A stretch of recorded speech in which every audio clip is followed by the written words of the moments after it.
And finally, the 7 Deadly Sins, Nanatsu no Taizai, chapter 141. And well, an ominous despair is perhaps signaling in the air. Oh, that was a bad rhyme. Nice.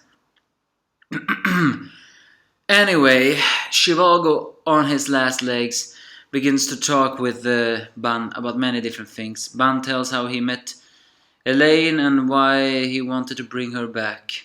He also says to Jericho that Jericho is more like his little sister, or Wallet, more like his little sister. Apparently she died when he was 4 years old. Actually a bit sweet, meaning that Ban cares for Jericho in his own way. And in a way that it's actually kind of cute. Meaning that Ban is opening up to people because he has never really had a good time with other people because of his upbringing. And Shivago clarifies the rumor because the resurrected of dead did happen, but not in the way anybody would think. Somehow there was a rumors that a wife of a husband. That sounds just as weird as it sounds. According to rumors, a neighbor saw a wife going into the house of her husband. The next day, the husband was found dead, strangling, and others have seen knights of fallen knights going into the forest. So someone is resurrecting zombies? Oh, now I see. Because this chapter confirmed it. We haven't gone too far off the path of the Ten Commandments saga. But either way, Ban is also struggling with the things that is actually pretty crazy about one thing.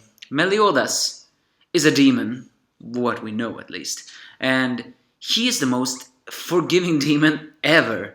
Well, to his enemy he is not the least bit forgiven, but the fact is to his friends he really is a giddy man. How the way that Ban is actually, what he's most disgusted with himself is that he tried to kill him because he wanted to bring back Elaine. And yet, Meliodas didn't get angry and forgave him. Because even though everything that happens, Ban still sees the Meliodas as his best friend and wants to cling on to him. But is disgusted that he tried to kill him because he did it. So Shivago says he's a great friend. And also that all self-loathing in the world won't do you any good if you don't tell that to the person. He says to Ban to forgive him. No, he asked Ban to forgive him. To say I'm sorry to Meliodas. And with that are the last words as Shivago passes away. Real sad. But not as sad as this is actually sadder.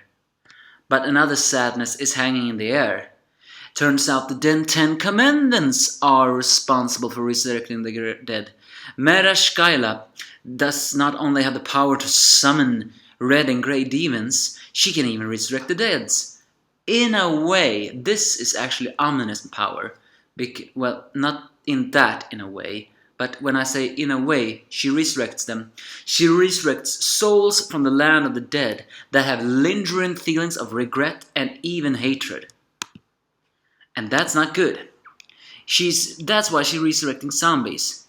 She's resurrecting an abusive father. Well, there's no hint it's an abusive father. But given to the fact that the guy is scrawny, has not some teeth, and a very devilish body, I have a feeling that is an abusive father that was killed. So Mera Skyla is resurrecting these deads from the land of the dead, or getting back their souls. And the souls are getting back into the bodies. And if the bodies are rotten, then they're just like zombies. However, there's one body that gets resurrected. And that body is not rotten. Because it's a fairy. Yes. Elaine is one of the souls Mera Skyla pulls back from the land of the dead. It enters her body and she awakens. Now is the question though. What kind of despair will that bring to Ban? It makes sense that Elaine would be one of the souls resurrected. Why? Because I know she has regrets. The only question is, what kind? She has the regret that she never really got to see the outside world. She has the regret that she was all alone. She even had the regret of leaving Bun to his immortal life. So what I'm asking is Elaine going to become, just like all the others, a zombie crusader of Mera Skyla who is gonna bombard this world with the lingering feeling of regret and anger? Or is she gonna return to Ban and prove to Mera Skyla that regret doesn't just necessarily have to be something evil? It can even be love. Too early to tell. As all we saw was Elaine being resurrected. But what is known though is that even the fairy elder also had a chill. So I don't think it's something good about this web thing. Next chapter is called Where Love Is. So yeah, we'll see. Is this a zombie crusader of Mera Skyla? Or is this the same Elaine, just a little bit more angrier at the world? Give me your thoughts if you have any.